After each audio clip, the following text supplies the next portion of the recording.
Welcome to the Speed TV Right Now update. I'm John Luck. The Town Council held a lengthy meeting on Tuesday night which focused on the budget, and one of the topics involved the town clerk's salary, as the council attempted to settle on the right salary increase. I always thought that what happened 2 years ago after the current town clerk was elected and the salary was proposed to be reduced to $40,000 was not a good thing to do. During that discussion, it was adjusted to 45. A year ago, it was adjusted to 52. And if you look at the average town clerk salary, elected, population, and so forth, $65,000 is still in the ballpark of what I think our town clerk here in the town of Bridgewater should be paid. This suggestion came up very late in the budget process. We started back in January. We had this budget here presented in early April. We went through a month of process, and now at the last minute, we're being asked to adjust the process. So I'm trying to be fair to everybody. So I think that an increase of 8% over last year is a healthy jump in salary. And if you're thinking about the role, it puts it within the boundaries of some of those other towns that are near us on those other charts. And now we have presented to us, and this was presented, Bill, this was done in 2015. You talk about an order being proposed at last minute. I don't think it was proposed at last minute. This you didn't see until a week ago, because it was asked for. And it justifies or puts forward a recommendation 2 years ago for our town clerk, elected, appointed, or whatever, at 64th-7. So clearly the voice of the council is going to be aye on 65. I just ask that the next time that this subject comes up, that it comes up early in the budget cycle, so it can be discussed early in the budget cycle, and not two meetings within the budget discussion itself, because it adds a lot of stress to a lot of people at the very end of a cycle. So if the town clerk wants an increase, or the councilor wants to give the town clerk an increase, do it in December, not in May. Thank you. The council voted 9-0 after rejecting Mr. Wood's amendment of an 8% increase. We'll have more from this meeting coming up on our next edition of Bridgewater This Week. Attorney Mark Gilday, who has worked with the town council, was unanimously confirmed to a seat with the state Superior Court. Gilday had to be approved by the governor's council. There was one councilor who later said she went too far in questioning the Superior Court nominee. Councilor Mary Hurley was pressing the Bridgewater attorney on handling a hypothetical rape case, expressing concern that Gilday didn't have the experience in dealing with criminal law cases. The councilor later cleared the air, saying she was confident that Mr. Gilday will do a great job and will be a good addition to the bench. A quick reminder that Bridgewater State University will be holding its graduation ceremonies this Saturday, May 13th, which means a potential traffic headache for residents. Route 18 should see some delays along with Plymouth Street and Summer Street. Again, there will be a morning and an afternoon graduation, so delays will last for most of the day coming up this Saturday.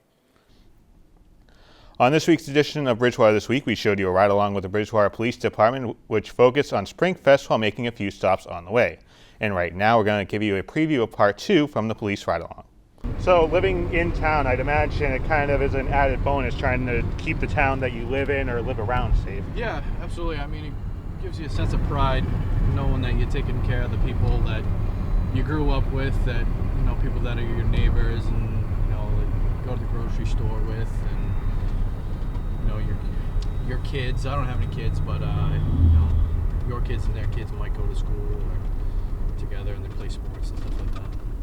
So it's nice knowing that you can be able to take care of people. This is a good lesson for you. Obviously, we're stopping cars, we're running these plates, they're coming back to people, and that's the information that we're playing off of. Again, this is I think it's been every time. It's never the owner of the car. Very seldom operates the car, and a lot of people with stuff hanging over their head, they're not going to drive a car that's registered in their name because they know we can look at it. They're going to drive the speed limit. They're going to play by the rules. They're going to have, say, this woman own the car. You know, a lot of times they'll use their girlfriend's car, stuff like that. So this woman, active license. She's been suspended a couple times. Not the best driver's history, so she's got speeding. She's got an accident. This is dating back to '94. Accident, speeding.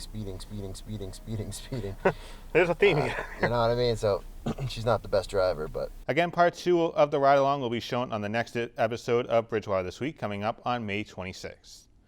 And turning to weather, and we may have a soaker weekend coming up, continuing this damp pattern. However, this has helped with the severe drought we've been in. The drought monitor is released every Thursday, and you can see the drought monitor from December when most of the region was in a severe drought. And right now, we have a couple of dry patches in Connecticut. So turning things over to Jeff Fowler with Mother's Day this weekend. Of course, I want to wish all the mothers out there a happy Mother's Day. And being the son of a florist, I don't need to worry about flowers. But for those people that have to get flowers, maybe a potted plant might be the best idea with all this rain that we have. Well, John, yes, the drought monitor being erased pretty much here. Drought conditions over the past almost 2 years now. And we've certainly seen a turn for the wetter pattern over the past month and a half.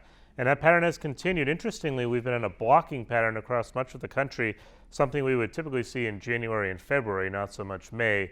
And it does spell the chance for, yes, some dreary conditions on Mother's Day, although I think the afternoon still has a chance for Sunday afternoon. We'll keep an eye on that, as does Saturday afternoon, by the way, for graduation. We'll talk about that in a moment. We're actually missing a storm system off to our south here on this Thursday night. You can see a lot of showers and thunderstorms moving across, looks like here, Memphis, Tennessee, approaching that area, Springfield, Kansas City, and back here towards Oklahoma. It's all part of this system that's going to be sliding off to our south because we still have that blocking pattern.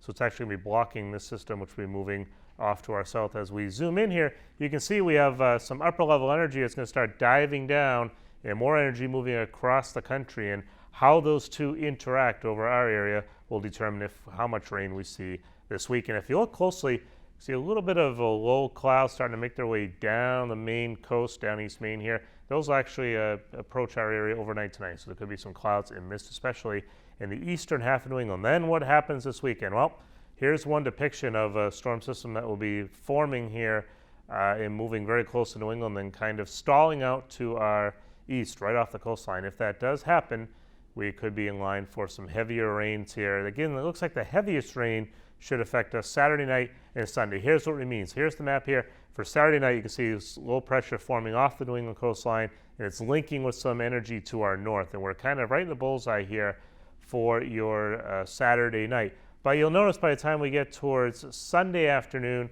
a lot of that's starting to lift off to our north. There's a chance some moisture will kind of hang back here. We're still kind of in this blocking pattern, but it is starting to break down a bit. So we'll have to see if we can squeak out any kind of dry air at all on Sunday. If we do, it'll most likely be Sunday afternoon. By the way, if you look out towards the west, there's a little bit of snow still hanging around in the western part of the country. So winter is not over with all of us just yet. All right, let's talk about the next 5 days here for our area. Again, tomorrow it's a mostly cloudy day, right around 60 degrees, about where we've been for the balance of the week. Now, Saturday, important day here in Bridgewater, of course, it's graduation day for Bridgewater State. I do think the morning ceremony will be fine, and actually most of the afternoon ceremony might be okay.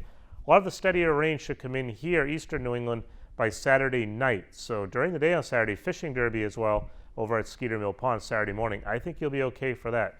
It's really Saturday night into Sunday morning where the heaviest rainfall will approach our area. It could be maybe 1 to 2 inches of rain. In fact, now there is a chance Sunday afternoon we could dry out just a little bit with some more showers coming back here on Monday morning.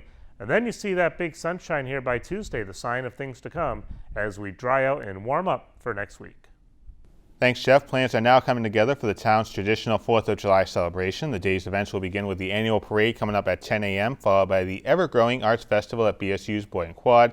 That's going to run until 3 p.m., and that will be followed by a family-friendly carnival and barbecue at Legion Field beginning at 5:30 p.m., leading up to one of the biggest firework displays in the state coming up at 9:30 p.m. And in order to pull all of this off, the committee is seeking donations to achieve their fundraising goal. For more info on the parade and fireworks and to donate, you can log on to bridgewaterma4th.com. For information on the Artisans Festival at Bridgewater State, to register and donate, please visit bridgewater4th.com. Thanks for watching this BTV Right Now update. I'm John Luck.